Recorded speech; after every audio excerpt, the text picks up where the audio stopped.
Welcome to the Tezlom podcast. I'm with... Just 1 second, sorry, cut there. Don't touch the microphone. See, I did it straight away. Yeah. Okay. See, Natalia's behaving, you're not. Yeah.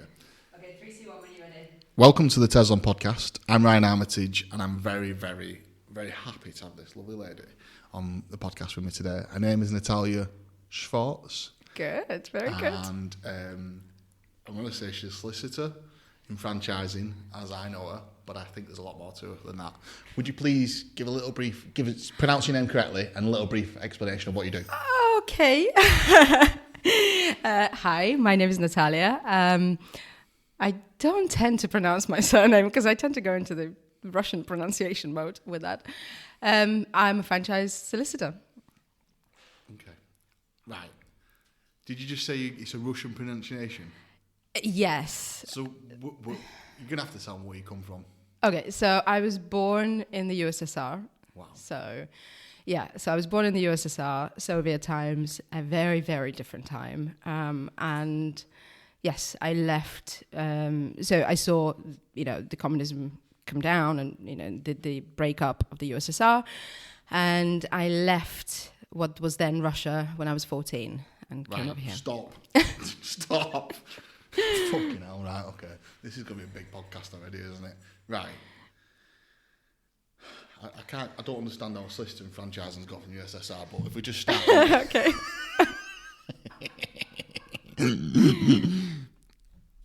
Family life. Mum, dad, brothers, sisters. Yeah. What was the town called you grew up in? What was that like? What was school like? Education? You must be academic, so, come on, tell me. Okay, so... What was family like? What's mum, dad like? Mum and dad. My mum is a music teacher, has been a teacher all her life, working with children at sort of kindergarten, so preschool age. Yep. And dad, so this is tough. So I guess, so my dad's side of the family are Russian Jews. So being a Jew in communist Russia was not a great thing to be. Okay. So dad very much could only go so far because he was literally told, you're a Jew, you can't be a manager. You're a Jew, you can't go to university. You're a Jew, get into your own place, seriously? Basically. So... And dad is very capable, and so for him it was a real struggle. He didn't like it, so he got as far as he could under the communist regime. For me, the memories I have of my childhood is it was the best time, and it was amazing because for a child, the communist regime was amazing. It was all about the children of the future. Everything is thrown into children. Children are having a great time. We were always playing out. There was no crime. It was so safe. We were always just doing what kids do. And I just genuinely remember the most amazing times when I was a kid. Everybody was the same. Everybody had the same. And as kids, what we didn't see is we didn't see the struggles that our parents went through. The hunger, the lack of money, the lack of opportunities, the queues in the shops. We just didn't see that. We didn't know that. No. I didn't know that my parents were literally keeping a tally of every penny that was coming in and every penny that was going out. Isn't it? That's incredible. I know, because, it's only like years later when you find out and you go, oh my God, they spent the last money that they had to buy us an apple and give us food rather than feed themselves. And, and it's just, so that was tough for them because, like I say, we didn't see that. Imagine that though, like nowadays, I'm a parent, I've got 2 kids and it's stressful. So I can't even begin to imagine what it's like for your mum and dad. And then for you to not have felt any of that. Like, fucking hats off to your mum and dad. Yeah. Because honestly, I have only memories of the family trips that we had, the camping, the just the fun that we had together as a family. And I do not remember any of the grind. Was there anyone else in your family? So Yes. brothers and sisters? Yeah, I've got a sister. So my sister was born when I was 3.5, and I was so looking forward to having a little sister. Yeah. But I genuinely, and again, I just remember that because these are the type of conversations we used to have. So I remember mum and dad sat me down one day and they said, what do you feel? How do you feel about a brother or a sister? And I was like, yes, absolutely. Yeah. When are we going? And my mom and dad were like, what do you mean, when are we going? Where? And I said, well, to the shop. Because I thought you walked into a shop and you chose a baby. It's like, that's how it works, clearly.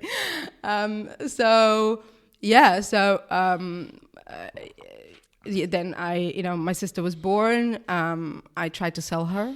I think when I was 4, because one of the teachers in my kindergarten, she wanted to have a child, but I think she was possibly sort of getting a bit too old for that. So I said to her, "Don't worry, you can have my sister for a bag of sweets. I'll swap you." It's a good swap, though, isn't it? Because I said my mom is young enough; she can have another one. There you go. That sounds like a good deal to me. So I came home and I was like, "Mom, I sold my sister, right? Okay, let's go." So yeah, started kind of in the business early on. So you grew up, loved childhood. When did you start? So like to be a solicitor, did you always have that in mind? How did that come about? Like you left school and went to college, or no? So all I ever wanted to do. First thing. My mum asked me, so my mum used to keep a journal of things I used to say, which I'm so grateful for because, years later when I found it and I was reading through it and I was just on the floor because apparently things I used to come out with were just absolutely hilarious. But when I was, I think my sister was already born, so I was probably between 3 and 4, but around sort of 3.5. My mum said, if you can have anything in the world, what would you like to have? And I said, I want to have a baby. And that was just my dream forever. And I think because of that, I was always around children. My mom was a teacher. As an eldest child, I was always in charge of kind of me and my sister and our friends, and I was always supervising. I think I just naturally assumed I would be a teacher. And also, again, don't forget, still communist Russia, very much a different culture. Women have to have, it was very much women are teachers, nurses, men are firefighters, police. It was very different. Now, is it? It's difficult for me to say because I left Russia 26 years ago, so I don't really... sorry to be stupid here, but is Russia like you see on the films, or is it because it's such a vast place, it must be huge, absolutely huge. It's absolutely massive, isn't it? Yeah, because when I first came over here, it was mind-boggling for me. I couldn't understand how, in the space of 2 hours, you could pass so many towns, you can be in and out of a city, you can, how places change. Yeah. Because where I come from, where I was born in a big city, and the nearest city would be a 6-hour drive away, wow. 8-hour drive away, and when you're driving from place to place, you leave a place and there'll be nothing in between the next settlement. There are vast places of nothing.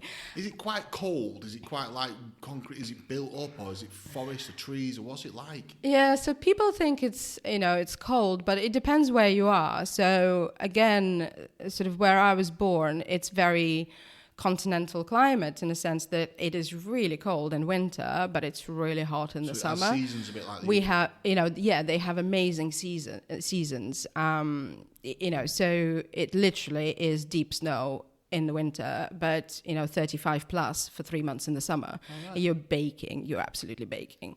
But because of that, you get, the winters are obviously quite long because the snow comes down anytime between, anytime from October onwards. Right. And April, sometimes you still have snow in April. Wow. So you could have winter for 6 months. Wow. And it's but it's just something that we get used to. Yeah, like everything, isn't it? You get used to it, don't you? Yeah, my favorite time.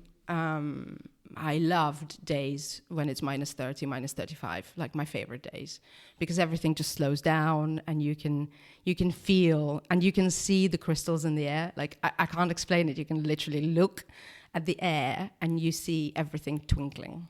It's just amazing. Mad, that, isn't it? It's great. But like I say, it's such a long time ago. Yeah.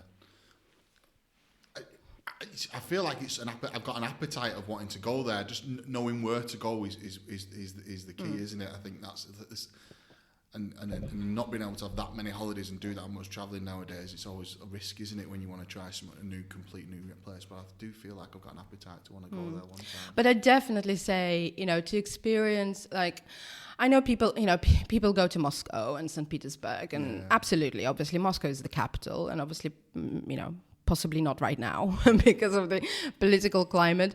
But I don't like Moscow. I've never liked Moscow. I wouldn't rate it just because it's a capital. Yeah. It's very different. People are really rude. You can't without going to the capital. There's so much more to a country. I think to see the real Russia, you need to go off the tourist path and just explore. It's amazing. I think if anything, I just want to go and dip in some freezing cold water. So I feel like that's a good place to go to do it. Well, my uncle used to do.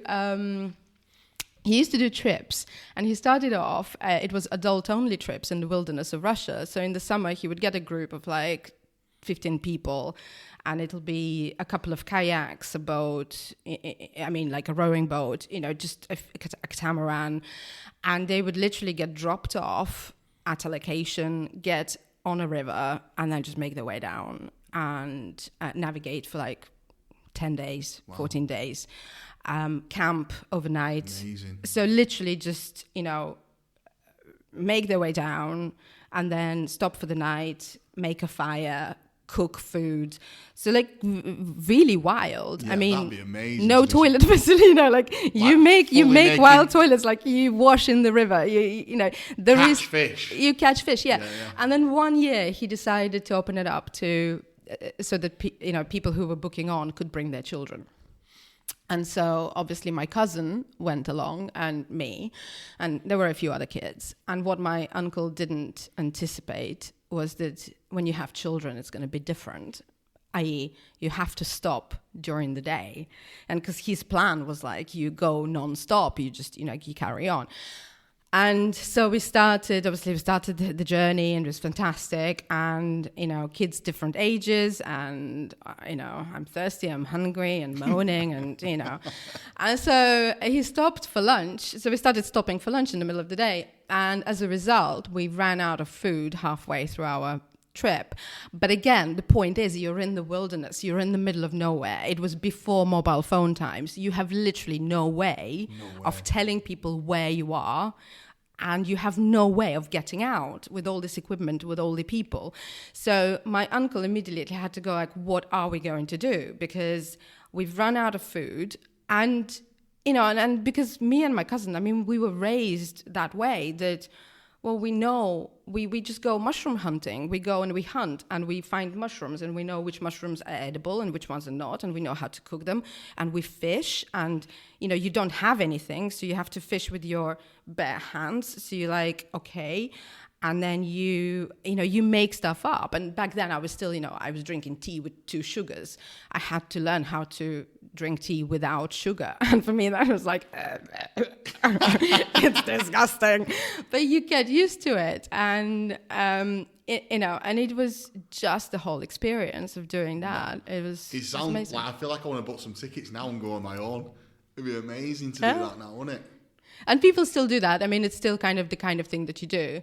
I used to, actually I got into this when I came over here. When I first came over to school, I was 14.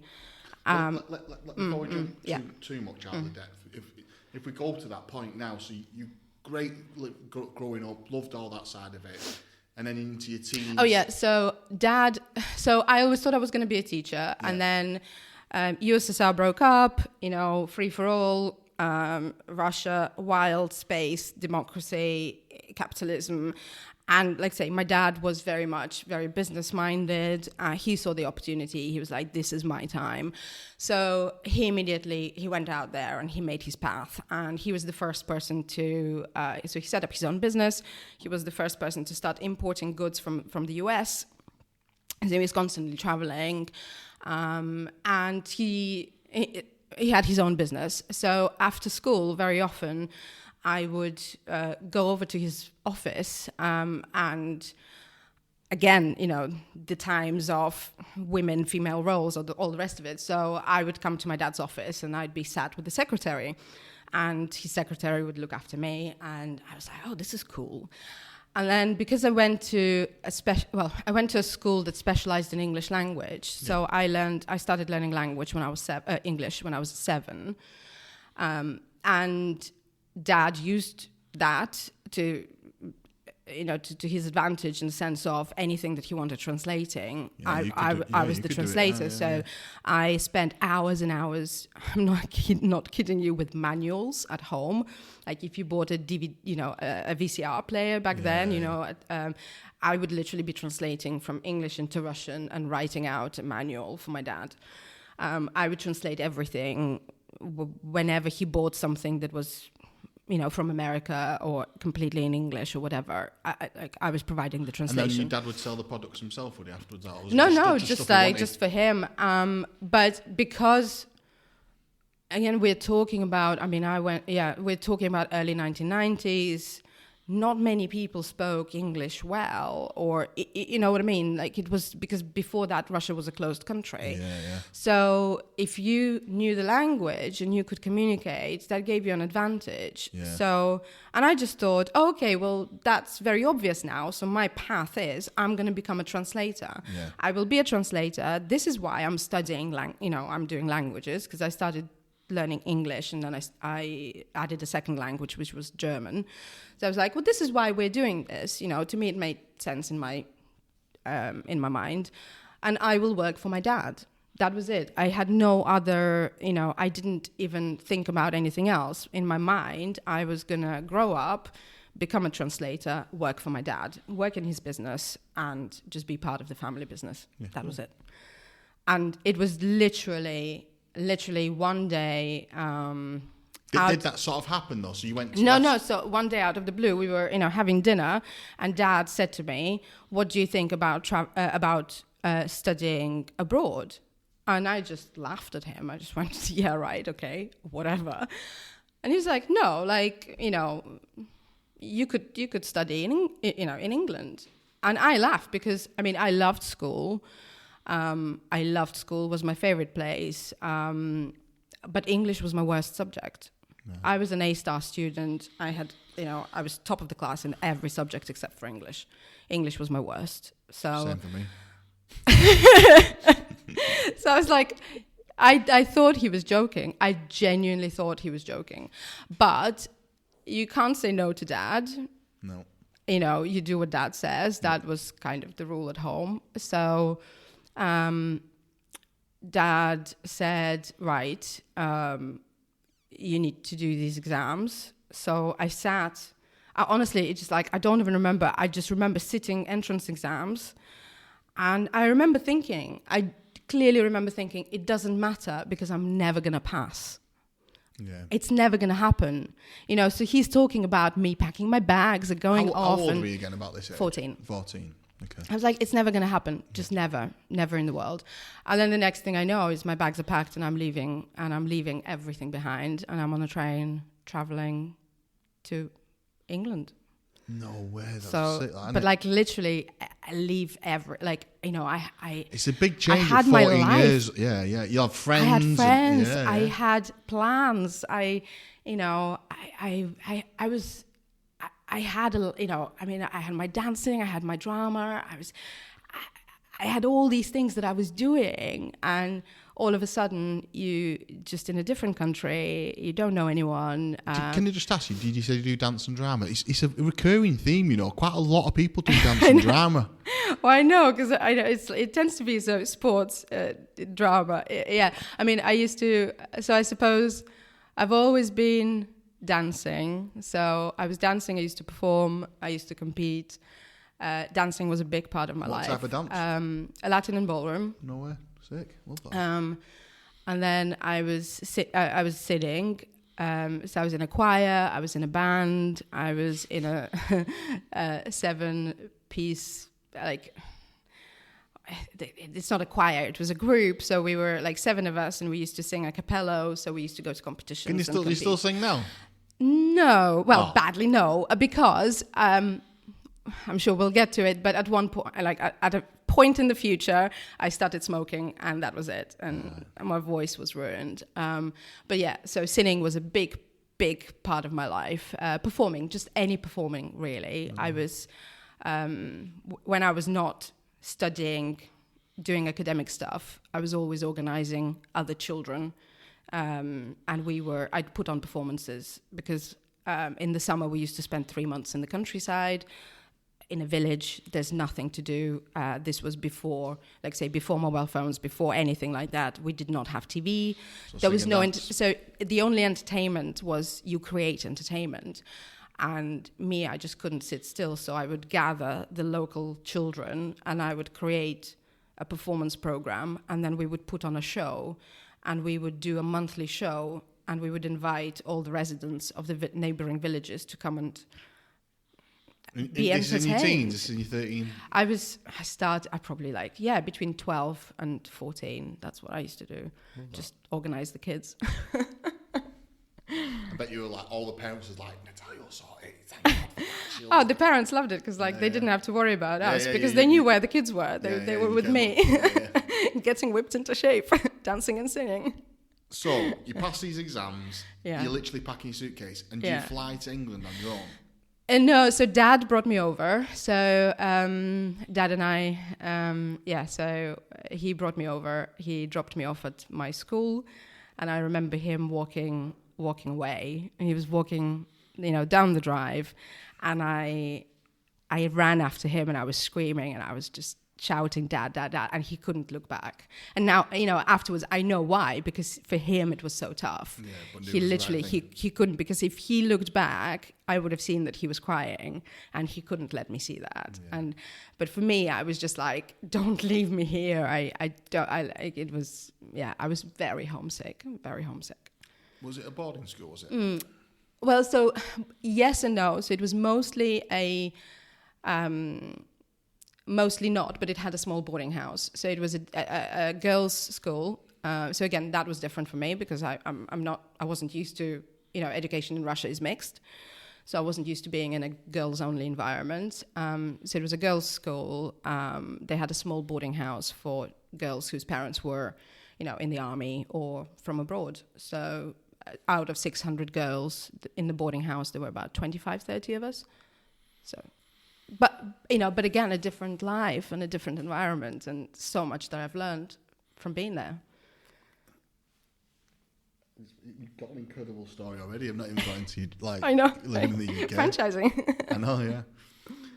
So, getting the UK, I guess you go from speaking Russian most of the time to then speaking English all the time. Mm-hmm. Was that pretty quick for you, or were you pretty good by that point, or was it a bit difficult? And was there other Russian girls there, or was it everyone English? How did you manage to? I mean, you seem like someone who's pretty good at making friends, or I feel like you probably just slipped in there, or was it difficult? Or yeah, again, sort of yes and no. I was very homesick.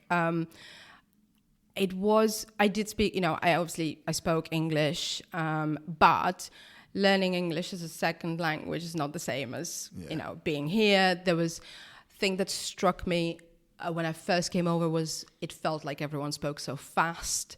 Yeah. Everyone had so many different accents, which is something you don't get exposed to. When you learn English, you're Queen's English, and, you listen to tapes and literally, I was a lot of times like, I'm sorry, and so luckily,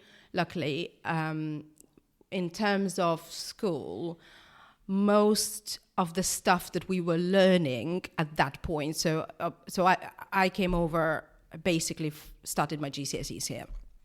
So most of the stuff in subjects like science.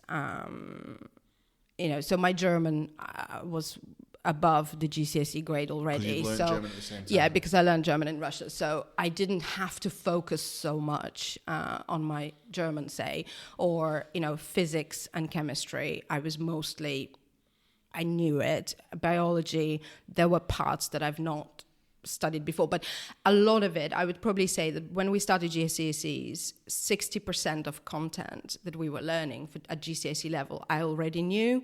So I had to focus learning learning stuff that I already knew, but learning it in English, because a lot of the stuff I didn't know. So in a sense that I only learned certain words for the first time in English, this is what it is in English.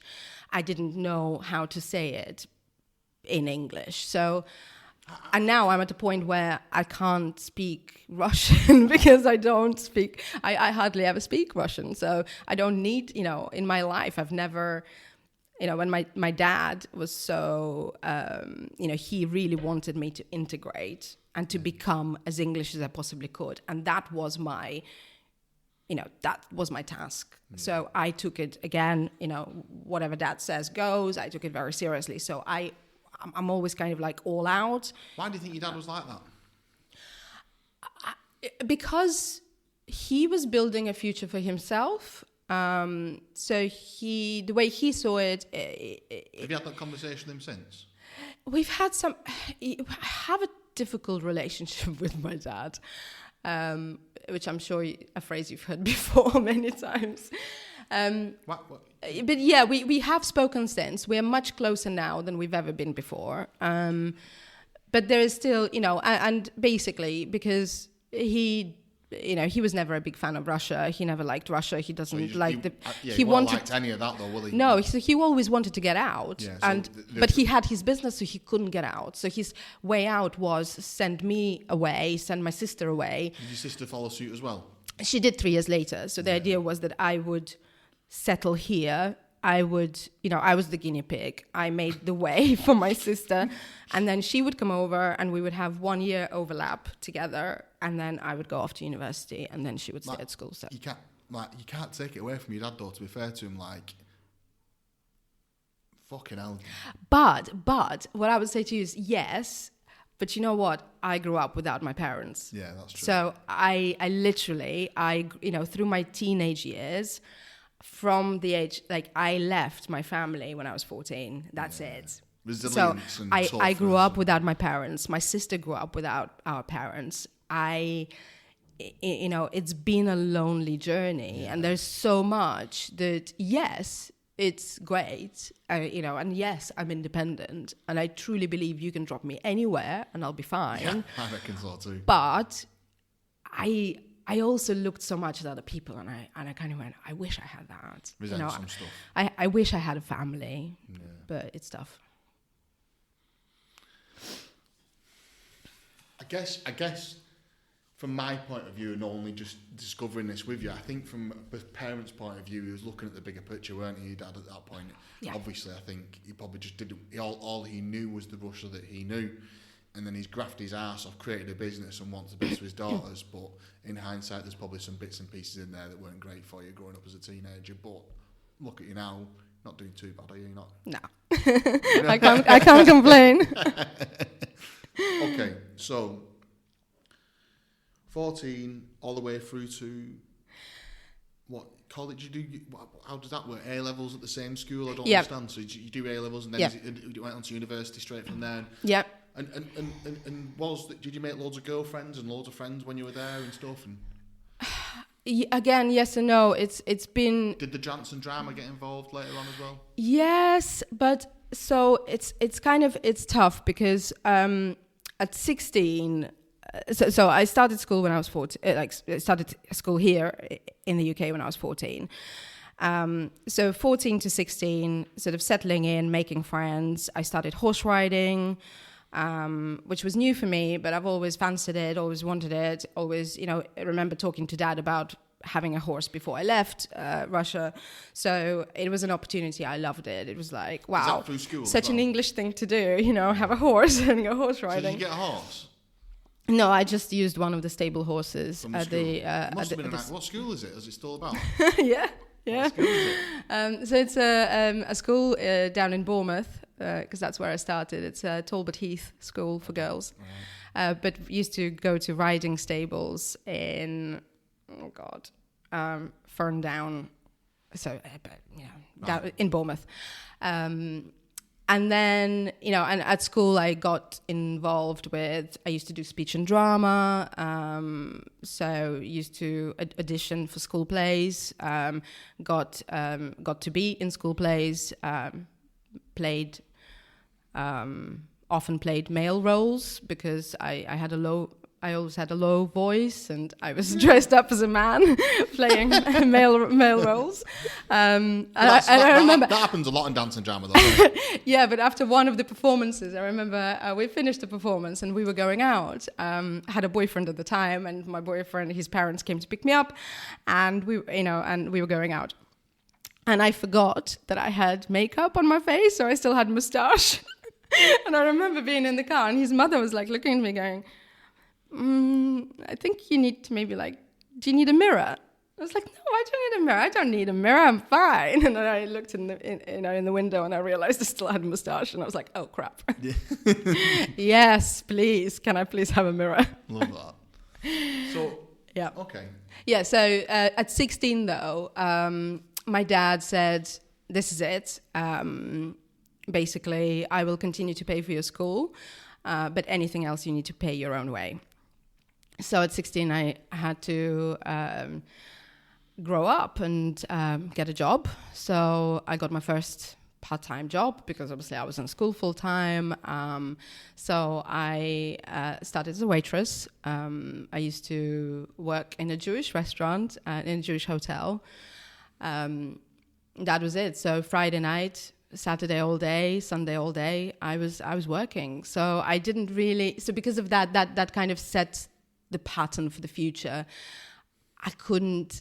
There was only so much bonding I could do with people because people were going out and people were forming groups of friends, and I couldn't participate in that because I was always working. So but as a result, obviously, I started building friendships at work. Yeah. So, but again, I was the youngest person. I was 16. Mostly everyone was 21, 22. It was a bit odd. The question I'm asking is just tapping away at me a little bit. Was there a lot of Russian people at the school, and was not because of the years and stuff like that? Was a lot of Russian people in the UK? There was a Russian community. There's always been a Russian community, yeah. But again, because of what Dad said to me, he was like, I want you to integrate. I want you to become English. I didn't seek out the Russians. I didn't seek out the Russian community. I wanted to stay away from that because in my mind, I was like, I want to blend in. I want to be one. I want to be accepted. Yeah. And that's why I think it bugged me. It really bugged me whenever people kind of go like, oh, where are you from? And if I say Russia, so that whole question really bugs me because I don't know how to answer that. Yeah. Because when people say, where are you from? And I'm like, well, I don't feel like I'm from Russia because actually... Just because your accent... I've spent so many years here and this is my home and, this is my country. And I'm so proud to be able to say this is my country. When I got my British passport, that was like the best day ever. Yeah. But, whenever I say I'm, then that's why I'm always careful. I always say I was born in Russia. But the moment you sort of say, I am from Russia or, mention Russia, people start asking you questions about Russia, rightly so, because they're curious. But for me, I'm like, I have no idea. I don't live there. I don't people kind of go to me, oh, what's Putin like? And I'm like, I have no idea. He's not my uncle or anything, And it's like, I don't know. It's just strange. But yeah. So I didn't seek out Russians.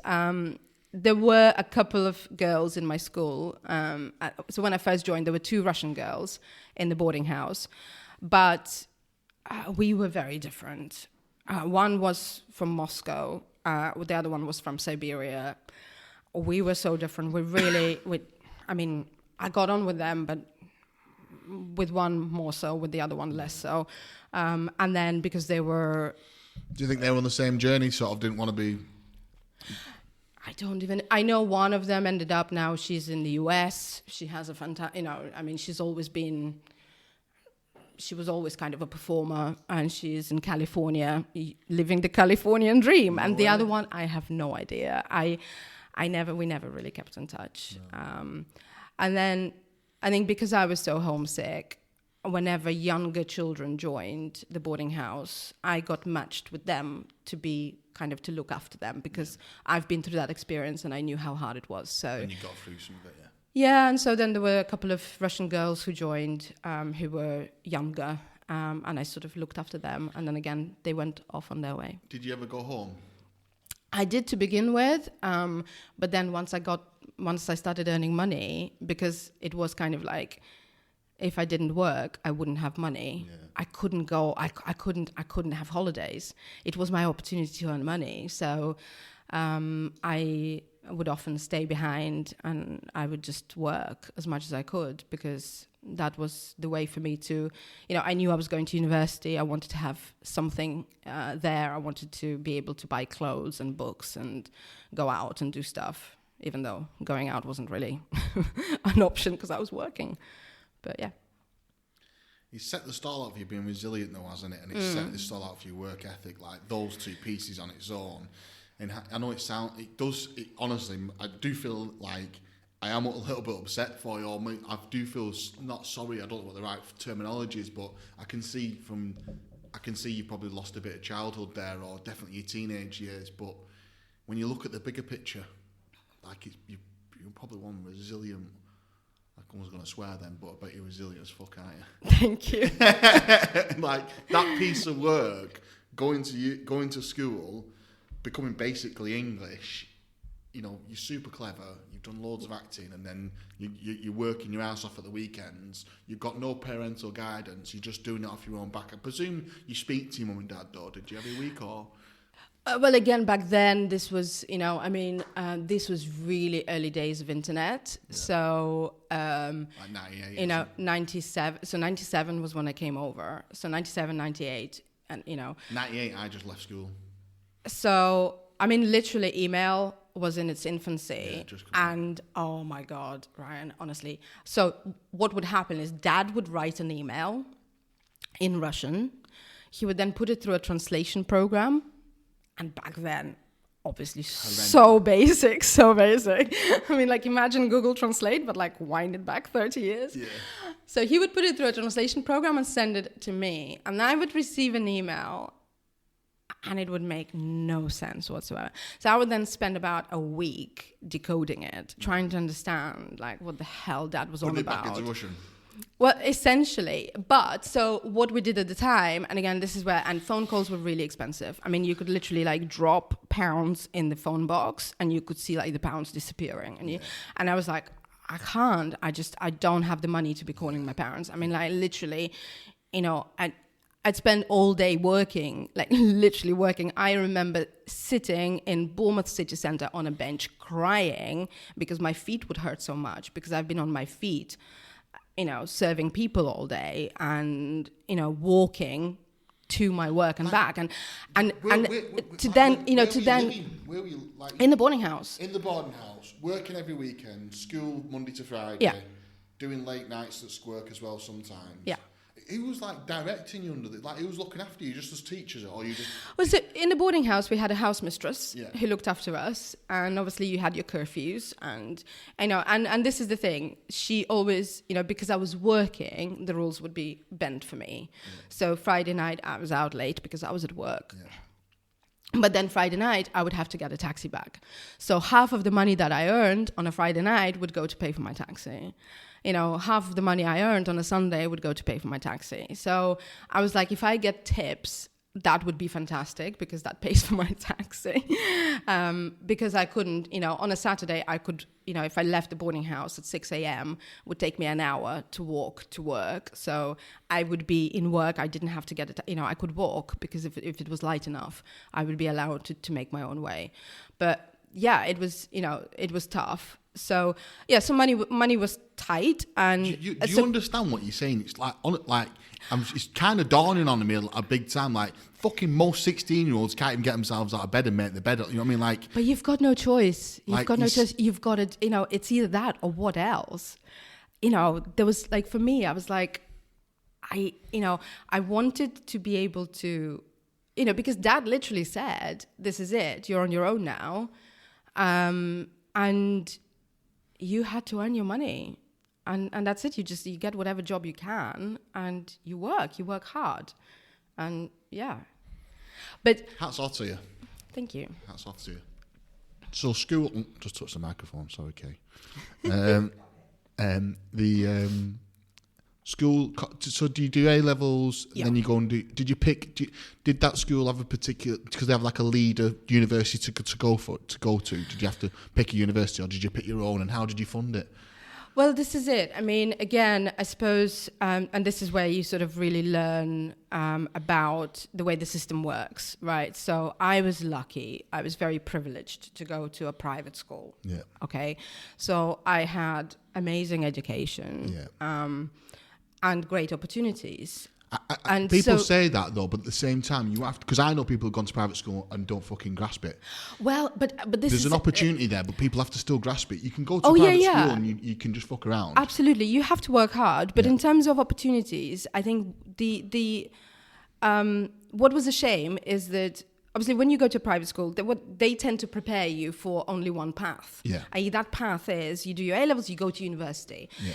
They don't talk to you about any other options. Yeah, because they want the best results as well, though, because they want to get more students in. That's how it works. Yeah. So but I didn't know there were other options. You know what I mean? Like nobody talks to you about actually you just could quit and go get a job. No, but you could do it a different way. Like you can do an apprenticeship, or there are so many other opportunities out there. But you kind of go, no.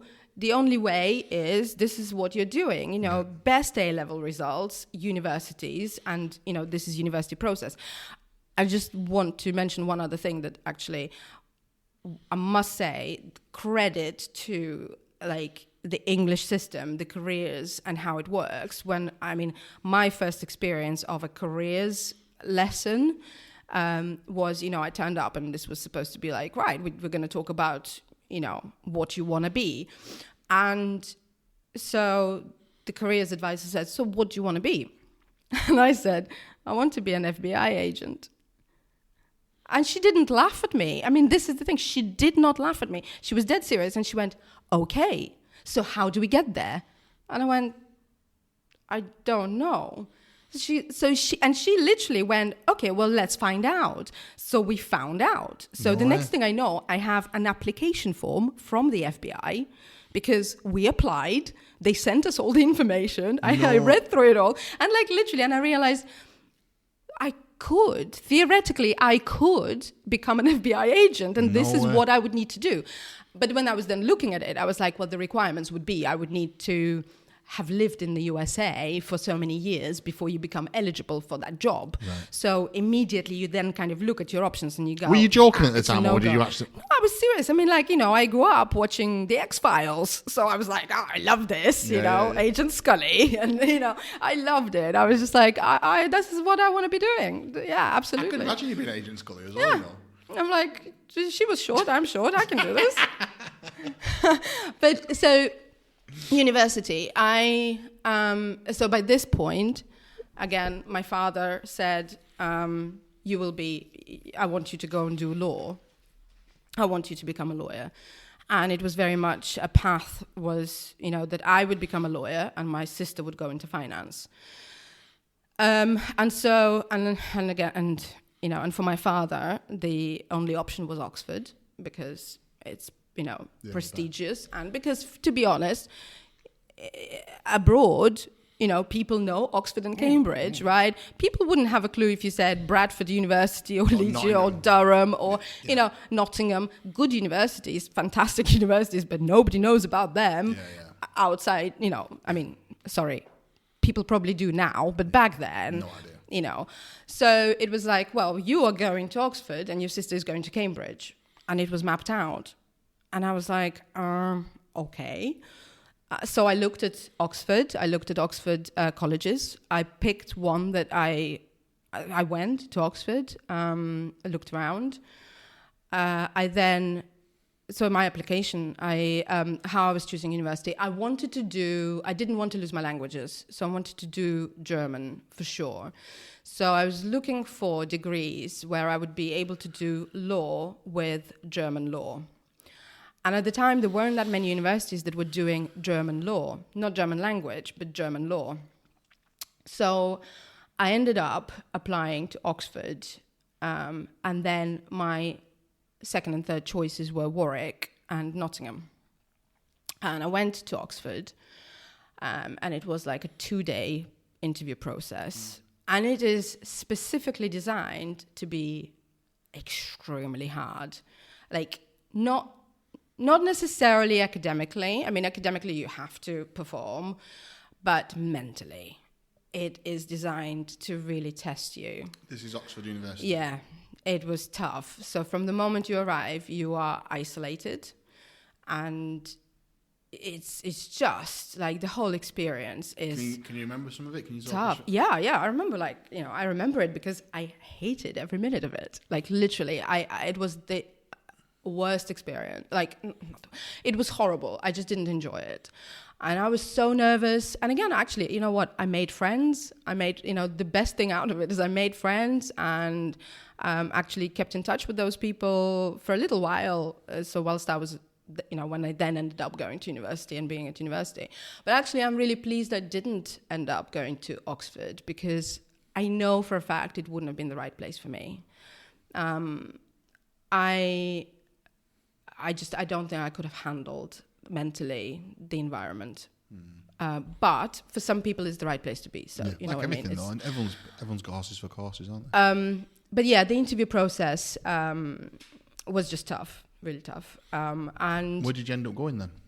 So I ended up going to Warwick University, and it was just the best. Again, for me. What did Dad have to say about that? Not much. He didn't come to my graduation. It was one of those that it was like... He wasn't bothered about it? I think at that point, like, universities, when we started to really drift apart, because he couldn't understand.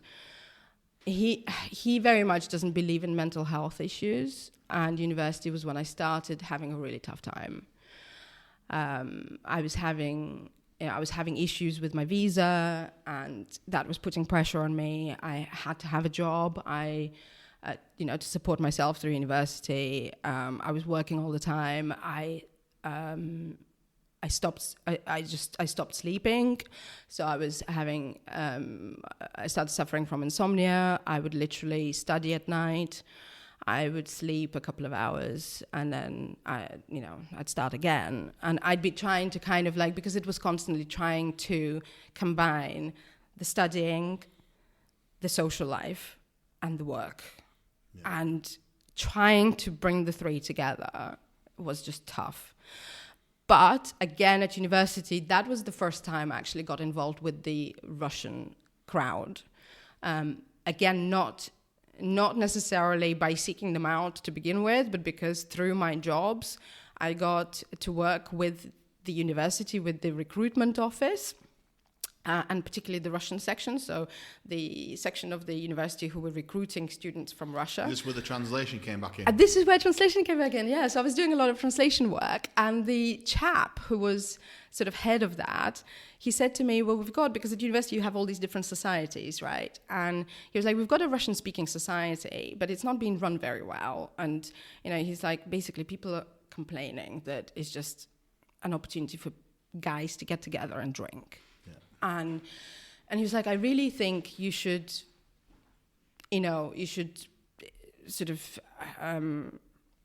get yourself involved with a view to making that a proper society and doing cultural stuff, and really, because what we would like is to have a Russian-speaking society that actually people join and people enjoy, and other people, not necessarily even those who don't speak Russian, can join in order to learn about the Russian Russian-speaking countries.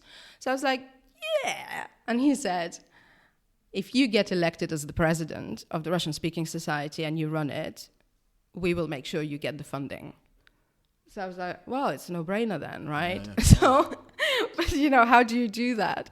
So yeah, long story short, got elected as the president of the Russian-speaking society, and then had to, was organizing that for a year.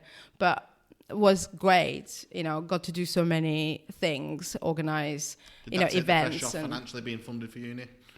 No, that was funding for the society. So to get money for the society to be able to do stuff. So I was still working and everything. So, but yeah, Warwick University, loved it. Spent a year in Germany, went to a German university, had an incredible opportunity to do a master's program whilst out there. Still had a job, worked as a babysitter. Can I do something? Yeah. See, the academic stuff is like incredible, and you're just like a monster, like trudging through, aren't you? Just getting all this, getting to Warwick University, getting all these qualifications. But you tapped a little bit into mental health and how you got into there, and I just wonder if I could maybe peel a little bit back about that. Okay. How did you cope with all that? You're isolated, you've got no mum and dad around, sisters nowhere nearby. Yeah, so my sister was still at school when I first obviously went to uni, and then she went to university herself, but she went to London. So, so I'm in the Midlands, she's down in London. Yeah. It was tough. It was very tough. I didn't recognize that I had mental health issues. I don't think a lot of people do. No, and this is the thing now, that having been through serious mental health issues, I now know what the signs are, and I would now recognize it in the others. Yeah. Because this is the point that actually at my lowest, nobody had any idea. Yeah. Because to the rest of the world, I was still the bubbly Nat who got involved. Can you give me some examples about how you were feeling? Yeah, I felt alone, and at its worst, I just felt like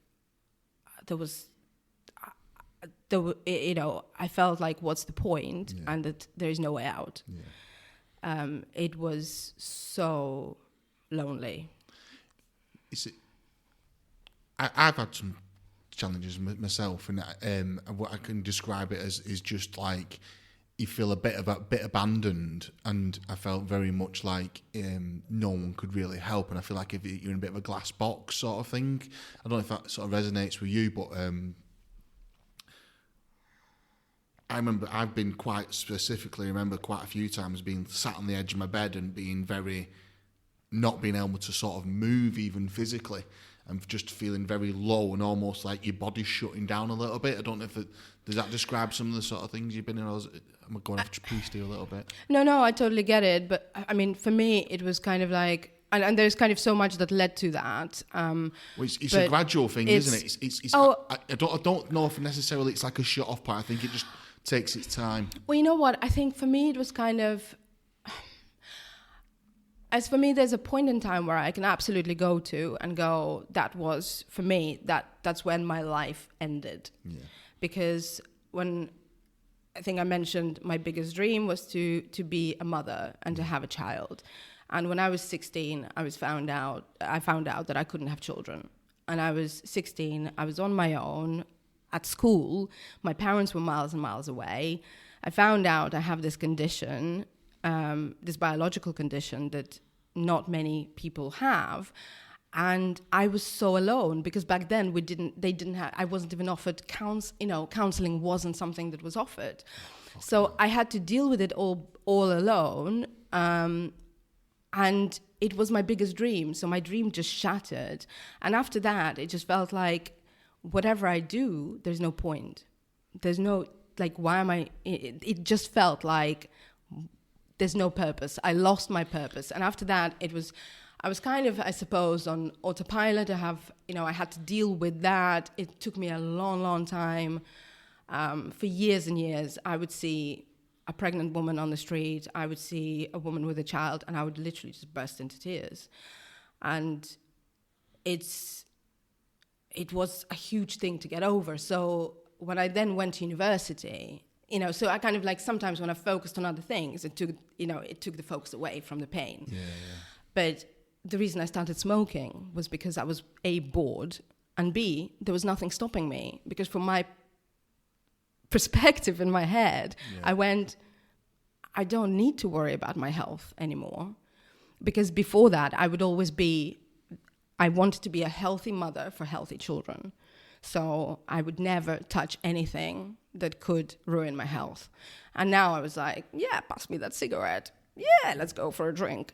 It was just like, that was it, because all my purpose was gone. And it took a long time to get. I still say, I don't think you ever get over it. And I was talking to my other half the other day, and I said, I still surprises me how 25 years later, I'm still not over it. But you get on with life. And now I have different purpose and different reasons. And again, like a lot of people ask, but there are other ways, yes, absolutely. But I think until you start looking into them, you really don't realize how it's actually really hard. There's so many things that stand in the way of actually having a family if you can't naturally have a family, and it's not so straightforward. So it's been tough, but my kids have tails.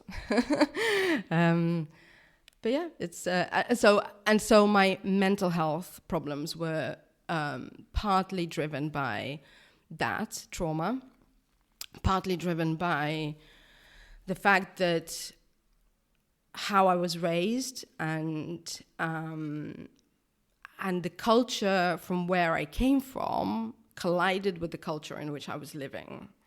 So it was combining the kind of like, having lived in a country where a man is everything and a woman is nothing, and the man tells you what to do and you just do it, to kind of being like, I'm a powerful and independent woman, I can do whatever I want. And, it's like, how do you square those two in your head? To then battling with, my visa is expiring, I might have problems, I might not be able to stay in this country, but now I've been here for so long and I have nothing to go back, I have nowhere to go back to. So I don't belong in Russia, I don't belong here. I'm a foreigner in both countries. I have no base. And then it feels like a lonely place. It's a very lonely place. And sorry, it's just like. I kind of need a minute myself. Like, been through quite a lot, haven't you? Fucking hell, you're a tough old cookie. Okay, so you find that when you're 16 and you're moving towards university, you're at Warwick, you getting towards your qualifications. So to become a lawyer, you don't have to do a law degree, you can do, a different degree, there are different programs. But if you do a law degree, and then you have to do what's called a legal practice course, and you have to have a training contract. And training contract is 2 years on the job training. And what typically happens is you apply for training contracts, you get a training contract, and the firm with whom you have a training contract sponsors you to do the legal practice course, because that's a 1-year full-time course. And usually the firm pays for your course, and then you go and work for them for 2 years and then hopefully get a job. My challenge was when I was applying so you start applying for training contracts in sort of 1 year before you finish university. So the idea is you finish university, you then have a training contract to go to. My challenge was I couldn't get a training contract. And I couldn't get a training contract because I didn't have a British passport. So I literally doing application after application after application, my credentials, my academical achievements, What's my it take extra. to get a British passport? Why couldn't you get one? Because I've, because I've not been here long enough. Well, it wasn't because I've been on a student visa up until then. So and it's really quite complex, immigration laws. So if you're on a type of visa, you can only switch to sort of a work, switching between visas is really difficult, and applying for indefinite leave to remain or and then eventually a passport, that's a really complex process. So you can either achieve that through long, having been in this country for a certain minimum period of time, or you can marry a British citizen and be in a relationship for, again, minimum period of time. So there are different ways, but I was like, I'm an independent woman. I want to do it on my own. You don't want to get on the dating scene quick. No.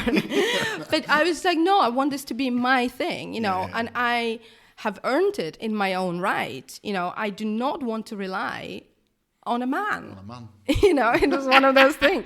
But I don't want to be one of those. Oh, you got married for a passport. You're typical the Russian bride, right? I mean,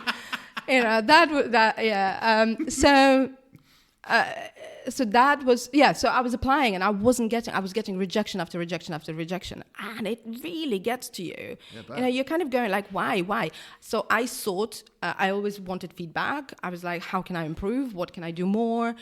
And to be honest, I because of the way it was structured at university, I got to speak to people who were at those firms who were doing the recruitment.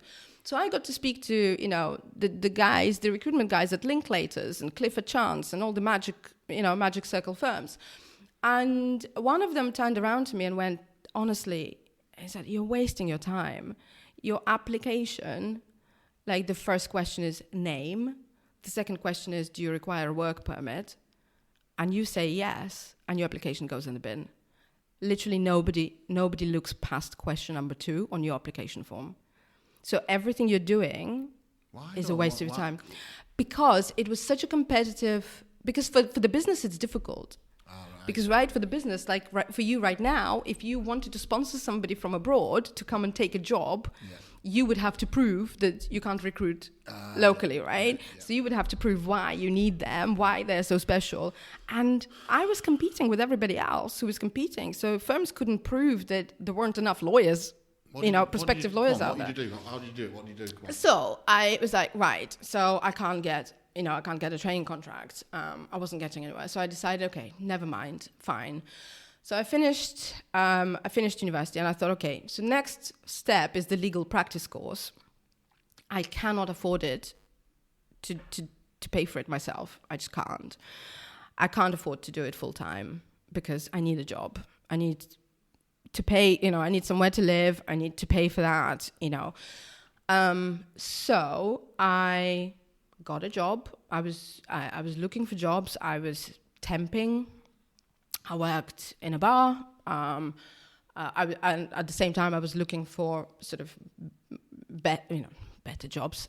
I loved working in a bar, but I wanted, an office job. So I signed up with several recruitment agencies.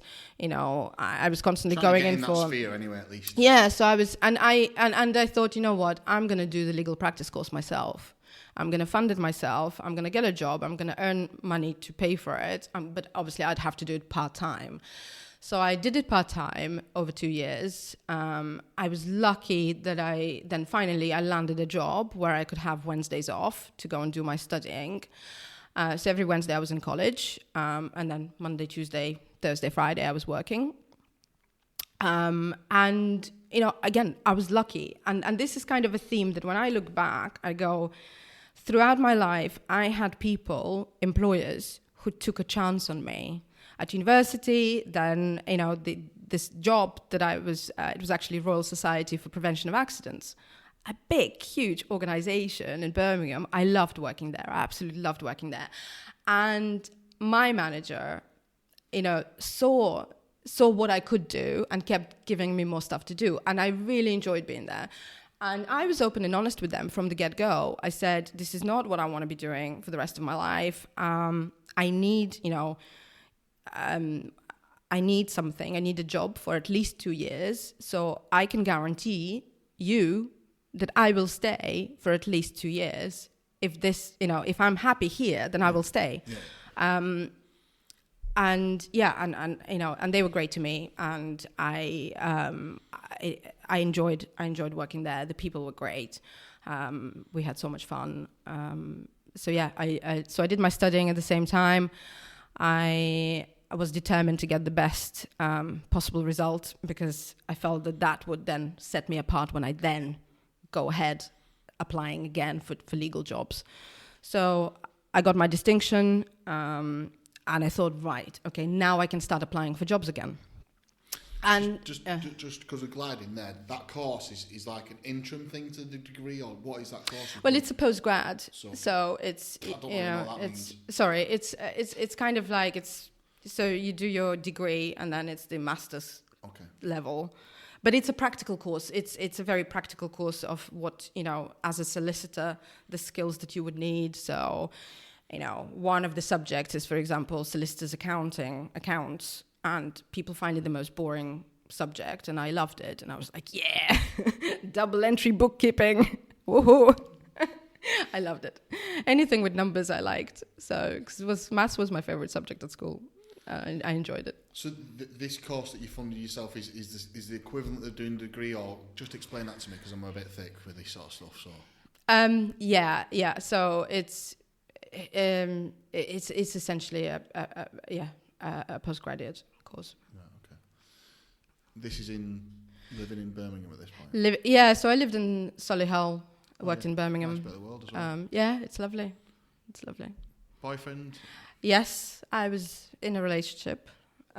We met through dancing, because I used to teach dancing for a while. What did he do? He was... Was he at uni well? Was he at uni as well? No, he was older. To be honest, I tended to kind of go for older men, typically.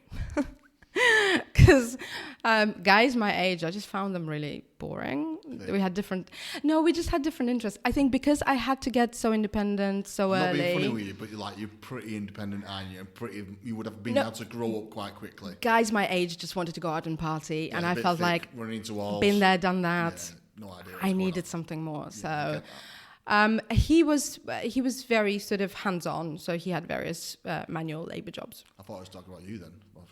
I'm joking. It's okay.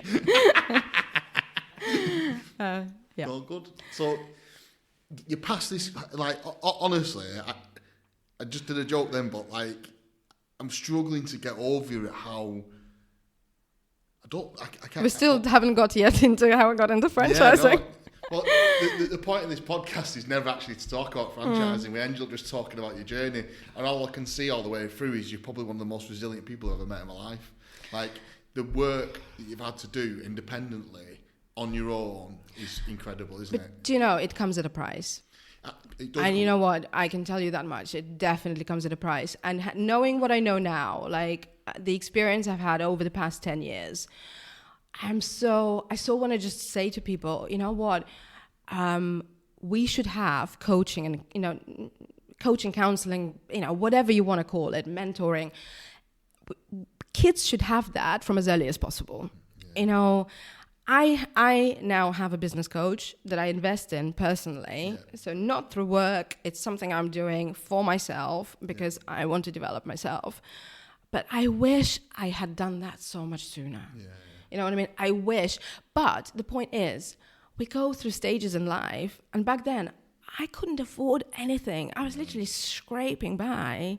For me, again, I was looking at my friends who were going on holidays and partying in Ibiza and, Magaluf, whatever. To me, it was just like foreign worlds because I could never do that. I, A, didn't have the visa, B, couldn't afford it. So I didn't have any of that. And so you kind of, but this is it. To me, it's like, what's the choice? What's the alternative? There's no, you work hard and you carry on because then one day you're going to get there. One day you're going to get there. Some people don't do that though. That's the thing you don't realise is that some people don't carry on. Some people don't. Some people let things swallow them up.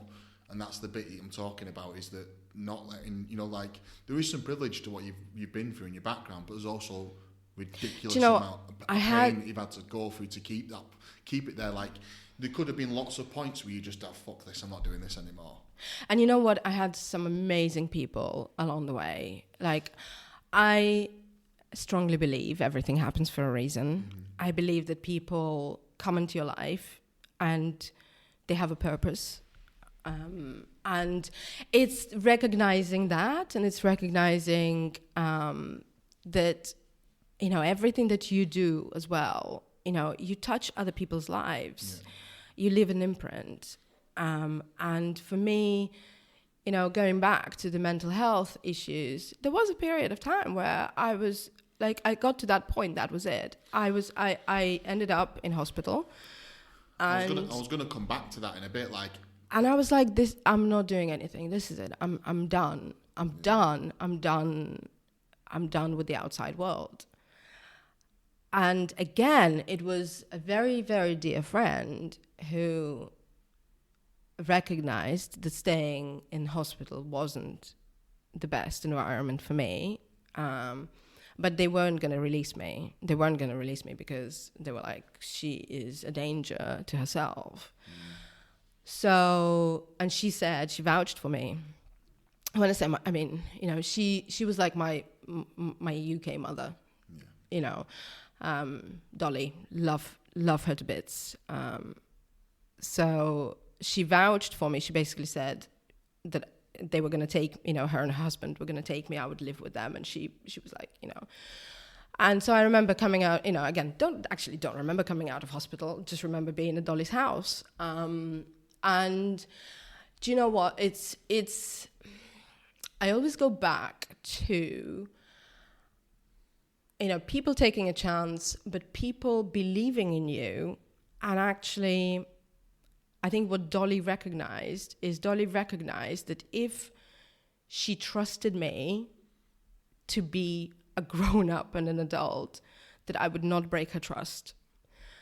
Just like my grandmother, that was like one thing that my grandma has been like a rock. And the difference between sort of my parents' attitudes and my grandma's attitudes is my gran would let me go out, but there were conditions. But because my gran treated me like an adult, she knew that I would never break her trust. And Dolly the same. So I was at her house and she made no adjustments to, i.e. she didn't hide stuff that potentially was dangerous to me. And I said, Dolly, I have access to this stuff. I can do so much harm. And she went, you wouldn't.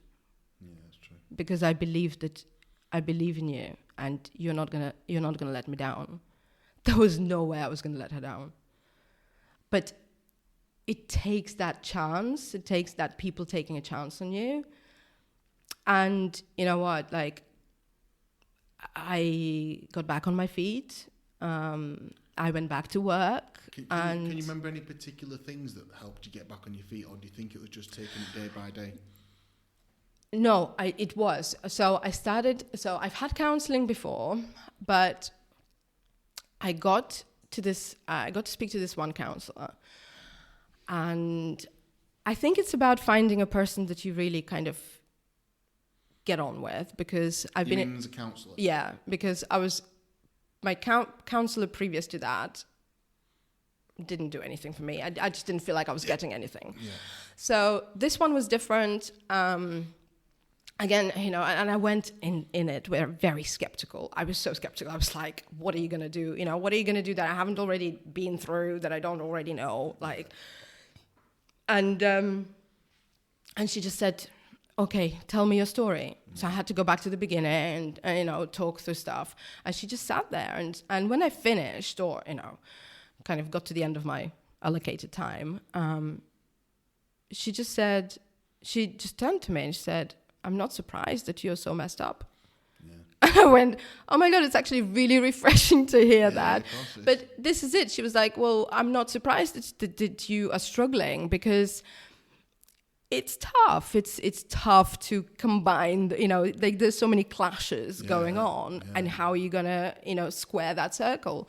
So, and she said, and this is what put me back on my recovery journey, she recommended a book. and that book is with me still. What book is it? And so it's called Mama and the Meaning of Life, and it was booked to turn me around, and it's a psychotherapy book, but it talks about death, about facing death, about challenges, about relationships between a parent and child, about about all that pressure that we put on ourselves. And from that book, I went to the next and the next and the next and the next, and I just couldn't stop. So I ended up sort of I've always been glued to a book. I loved reading, but yeah, that really helped at the time. I think from my very limited experiences, that first bit of acknowledgement is what's happened, isn't it? You've acknowledged the situation you're in, and then finding a way forward, and that's what I think she did there, didn't she? She acknowledged the fact that it's okay to be slightly nuts right now, and let's find a way forward, and that's what you did. I love that. I'm gonna have to read that book now. I'm gonna have to get hold of that book and have a read of it. I'll get it off Amazon. Yeah. It's good to find different things, isn't it? And I feel like sharing that part of how you fix yourself or try to start to fix yourself is so important, because me and you both know there might be someone that watches this podcast who's going through something, or they'll have someone in their life that goes through something, and I feel like it's so important to share the hardship as well, and even the stuff that makes you a little bit inside a little bit, because you just hope it helps someone else. That's all it is. This is it. And I mean, I think for me, I was just kind of going, well, what's happening to me? It's nothing, because other people have it a lot harder than you have, and there are people out there who've got it much worse than you do. But you have to stop and you kind of go, yes, but what you're going through is still.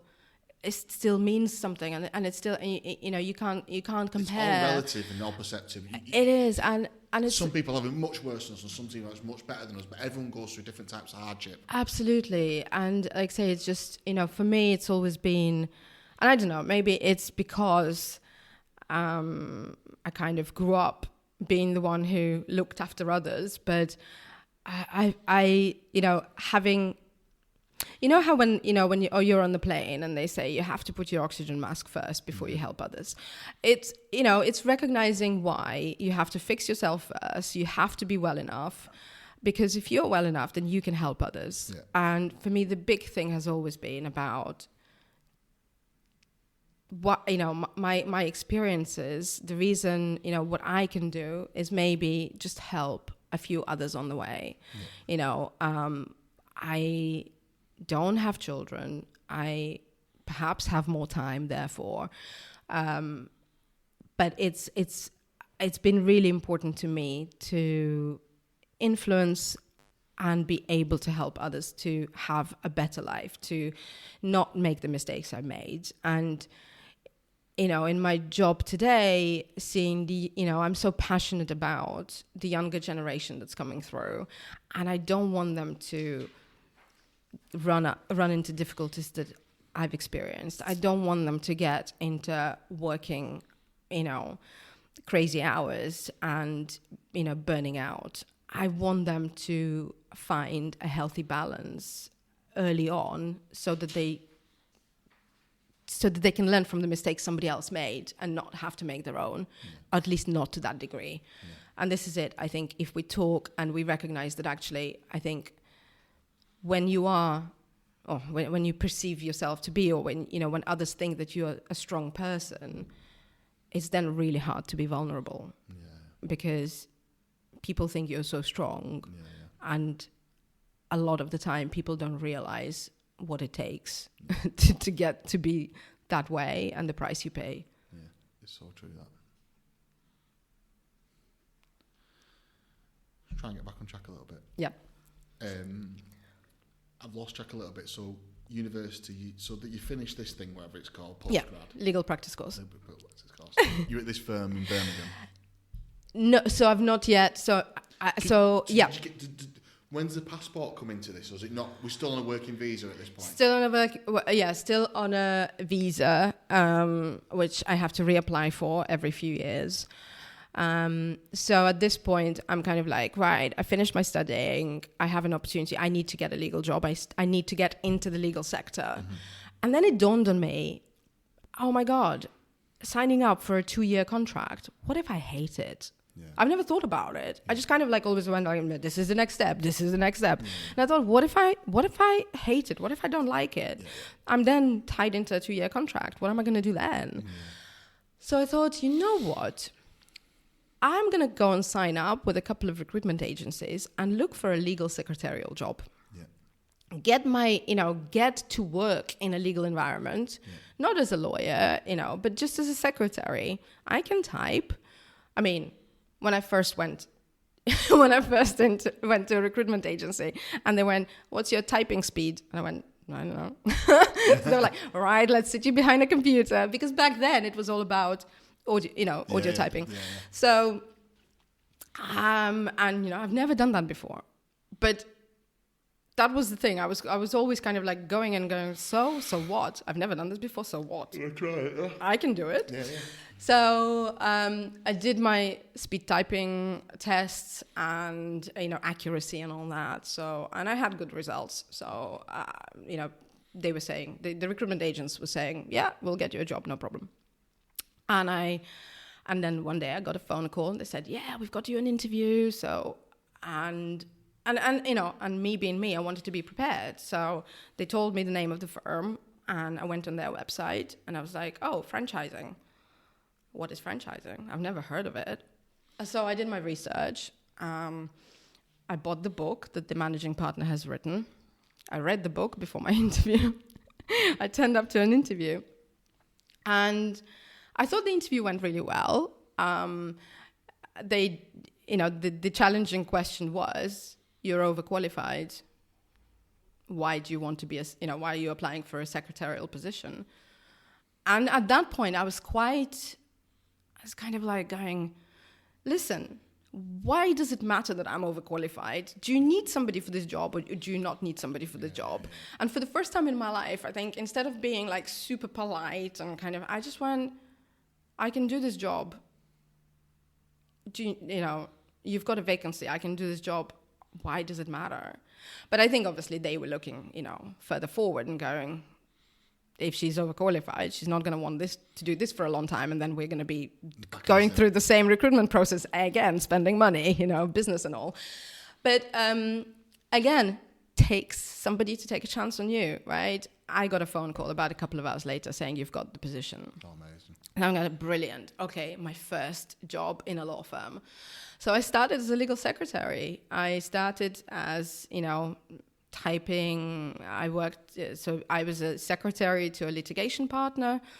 But they very quickly realized that I could be doing more. I really loved it. I really enjoyed it. It was, it's something that I wanted to do. Let me guess, you were hardworking. I worked hard. And so, a couple of months later, I had a training contract on my desk. So I started my training contract, and I qualified, and amazing. I stayed there for 7 years. Oh, amazing. But this was it. So franchising is literally what I did from the very beginning. I worked with so many franchisors. I did everything from sort of trademarks to resales to litigation, and I had fun along the way. I mean, there was so many things that I can think of. Franchising, though. Yeah, and I loved how social it was as well. But I got to go to all the BFA events and conferences and the chairman's fun day. I got to meet some amazing people. I met Pip before she became the CEO. So, I watched her journey. Yeah, so it's been an incredible time. So have you been with the same firm or just no? So I was there for 7 years. Loved it, absolutely loved it. To be honest, then personal life circumstances meant that I needed to. I got to a point where I wanted to do something. So I got to a point where I wanted to do something different. I felt like, I've spent all this time now working on different aspects of franchising, with franchisors. I was so lucky. I got to do so much. But I wanted a slightly different experience, because to me it was just like, well, this is it. Like, this is literally it. You just, you keep doing what you're doing, and you just do more and more of the same. So I thought, I want a different experience. I really want to, because for lawyers, your path is you either stay in a law firm and work your way to a partner, or, like many lawyers, you go in-house. And in-house is seen as a cushier opportunity because, work-life balance, 9 to 5, you don't do crazy hours like in a law firm. Not necessarily the case, let me tell you. I think there are different challenges in-house than there are in private practice. But and in my personal life, I by that point I got married. You just said about your personal life had to change. Can we talk about that or not? Yes. Why? What happened? So I got married, and how long have you been your husband for? 6 months. You've been with him 6 months and you got married? No. So, yeah, we got married. I met him, and 6 months later we were married. You sure you're not after this passport? No. I already had my indefinite leave. Yes, no, I already had my indefinite leave, so it wasn't for the passport. I'm being cheeky there, I'm so sorry. That's all right. That's all right. And how long have you been married for now? Well, I'm divorced now. Oh, yeah. Yeah, so got married, and on our first anniversary, he was diagnosed with cancer. And at that point, I was still working in the law firm, but also by this point, I was starting to recognize that my husband wasn't quite the person that I thought he was. But by this point, because he was diagnosed with cancer, I felt trapped because I couldn't leave a man who's been diagnosed with cancer. And because we were married, and because I believe in doing your best and being committed, I did everything I could to support him, to see him through that. He had his own business. He was a photographer. He was a wedding photographer. And that year that he was diagnosed, and so he had to have surgery, and then he had chemo. And that year was his busiest year. He had 60 weddings booked. Fucking hell. So he didn't want to cancel and refund. So I had to learn to become a photographer. And I started doing weddings on weekends. So I had a full-time job. I was looking after him. I was in and out of hospitals. Driving, literally, like, to begin with, it was like driving to hospital. Being at work, driving to hospital, coming back, doing weddings on weekends, going back to work, driving to hospitals. You were doing the photos without him? I did several weddings without him, by myself. And then once he started getting better, he would come along just in case, because I felt more confident if he was there, because I was like, I've never done this before by myself. And you said something. You might push me back here. You said he was being someone you didn't know. Yes, and I think there's a lesson there, for everyone. I met him. I can't exactly remember. I was in my late 20s, so 28, 29. By that point, I was just, I was going, how I said, you've got a plan, and this is what you're going to, you've got a path, and you're going to do this, and then you're going to do that, and then you're going to do that. By 30, I should have been married. Yeah. I should have been married. I should be starting a family. I kept, on the odd occasion when I went back to Russia to visit my parents, the number of times that people would ask me, have you got a boyfriend? When are you going to get married? You know, time is ticking, you know, TikTok. And I was like, oh, people, please, you know, it's different in England. You know, people don't get married when they're 21. You know, it's okay to be older and not be married. But there was such a stigma of you're not married. What's going on? And a lot of people were still asking me about, you know, when are you going to have babies? Because people didn't know, because my parents kept it a secret that I had issues. And so it was just like all that pressure. And I was like, and I think for me, it goes back to, I wanted to feel like I belonged. I wanted to have my own unit. I wanted to build my own thing. So I was like, right, I'm going to get married. And I met someone and he seemed all right. And we had fun. So I was like, nah, you know, why wait? You know, how bad can it go? You know, how badly can it go wrong? Badly.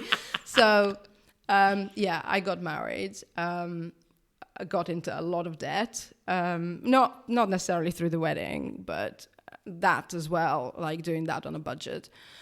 And then he got sick. So that was it. So it was tough. So going back to my job, I just started thinking, you know what, I could do with a little bit more, you know, less pressure and something where I could have more time to look after him.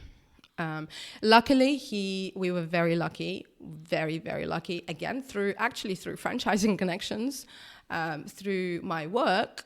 I knew that there's a franchise brand that does health insurance, and I knew them really well, and we had that insurance in place.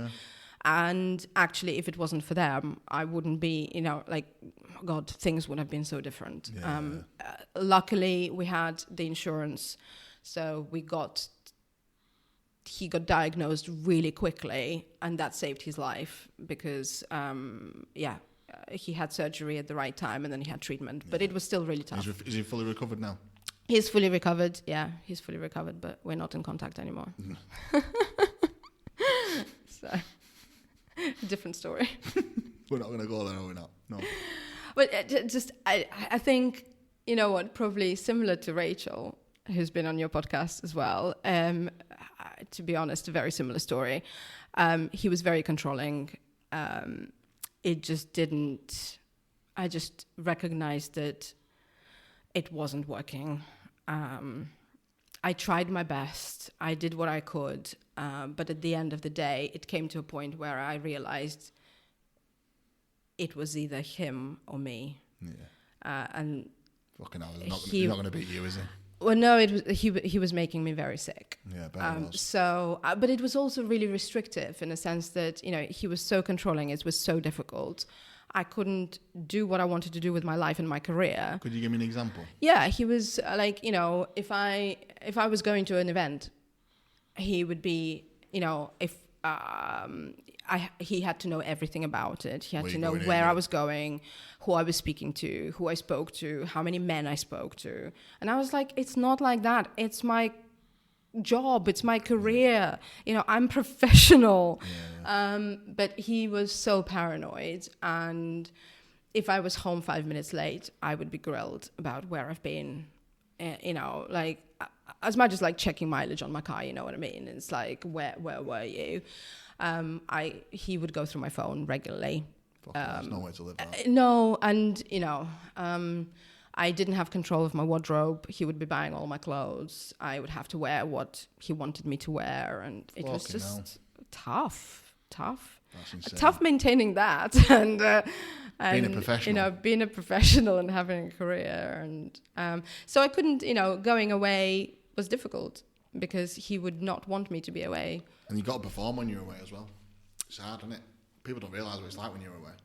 So yeah, eventually, and I mean, there were many other things, but I was, you know, but being for so long, I felt like I couldn't get divorced because that was a failure. That was, because for me that was like, no, that's me failing at something, and I couldn't fail. I couldn't possibly fail. But actually, it was one of the best things that I could have done. So I got divorced and single just in time for COVID to spend COVID all by myself. You're used to that. You'll be all right. So were you okay? Were you all right in COVID? Yeah, I mean, it was tough, mentally tough as well, You'll because have had some stuff to deal with, won't you, I guess? I was on my own. I was living on my own. I mean, in franchising world, lawfully, I guess. Well, exactly. By this point, I was in domiciliary care sector. Yeah.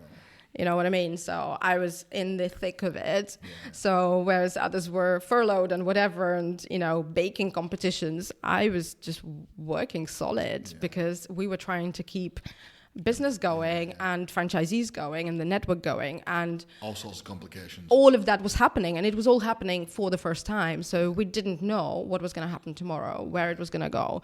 So it was kind of like, and to be fair, got a lot of support. We had we had business coaches to speak to, and sort of mental health support lines and stuff. But it was a tough time because I recognized that I was living by myself with my 2 dogs. If anything happened to me, nobody would know. Hopefully, like my manager would know because I didn't, I wasn't logged on. But you know what I mean? Like, how long would it take someone to actually come and knock on your door and go like, is she still, is she alive? What's happening to the dogs?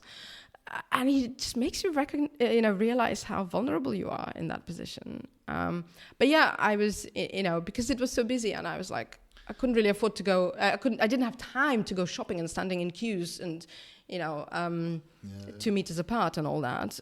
It was mental. It was crazy. I know I missed a little bit there. You lived in Birmingham. You moved up northwestern, haven't you? Yes. So how come that happened? Why? When I took the job. So when I changed jobs, I went as legal counsel to Home Instead. Yeah. So Home Instead are based. Did you work at the office in Warrington? So I was based in Warrington. It's a nice place, that. I sold my house, I moved, established a base here, didn't know the North at all. So rented for a while, lived in different places, and then eventually bought a house. That was it. Do you go in Albert's a lot? Do you ever been to Albert's? I've not been to Albert's, no. Oh, we should go. I'm going to take you to lunch there. We'll go for lunch. Okay. So now, do you work for yourself now? Or? No. So how does that bit work? What's happened there now?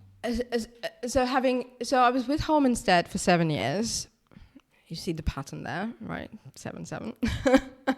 I was with Home Instead for 7 years. And it was an amazing experience. Going to a franchisor organization. Really seeing what it's like for a franchisor.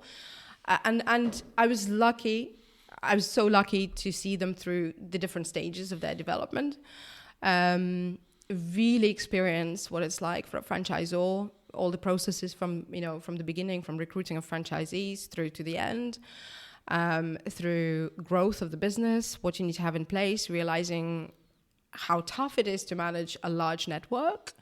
So all of that.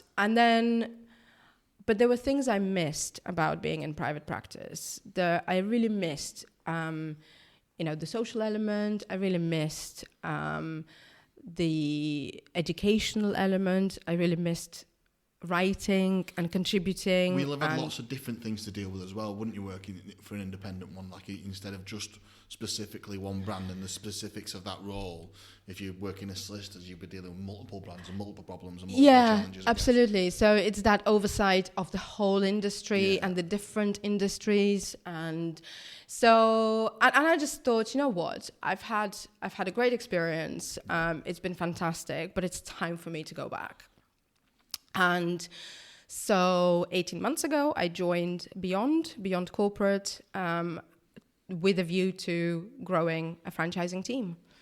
And so, we are, Beyond is a law firm, not your traditional law firm, but quite a different approach.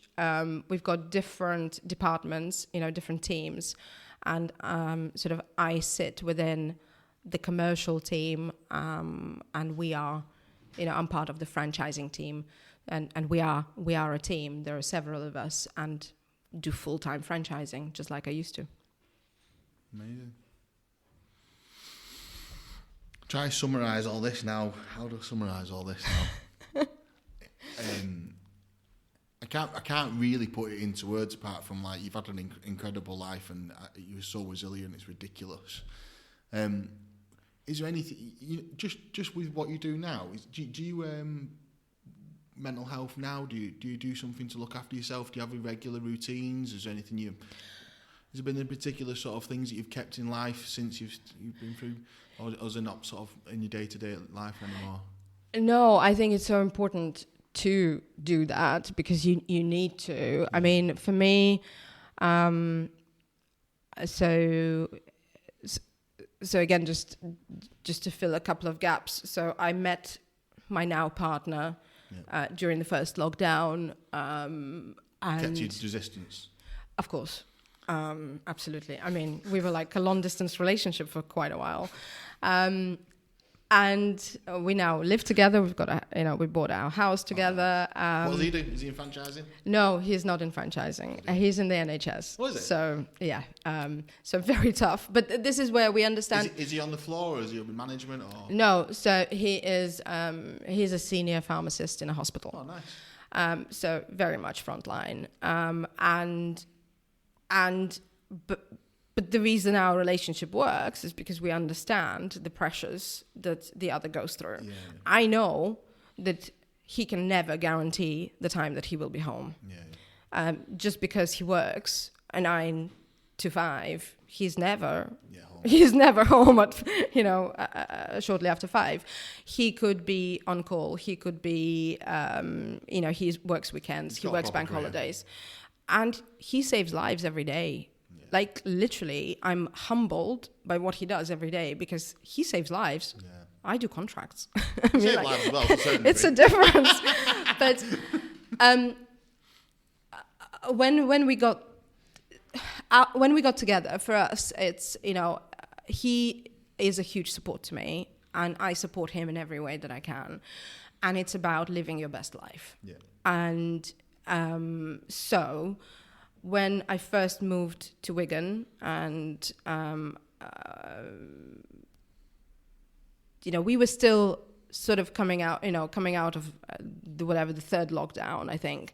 And things were starting to open up a little bit, but yoga. So I now do yoga twice a week. It's my protected time. Yeah. So no matter what happens, I mean, occasionally I don't go to my yoga class if we have a date night or whatever, but yoga is like Mondays, Fridays, I do yoga. And then I do, and then the other two things in my life is music and running. So I started running with my eldest boy, dog, with my boy, and we started doing canicross, which is cross-country running with your dog. He's since, long story short, he's injured, so I had to stopped running with him, but continued running by myself, and actually just got really hooked. But it helps me to just clear my mind. Yeah. So for me, getting out there means that I can literally put all the pressures of the work to one side, not think about it, and just.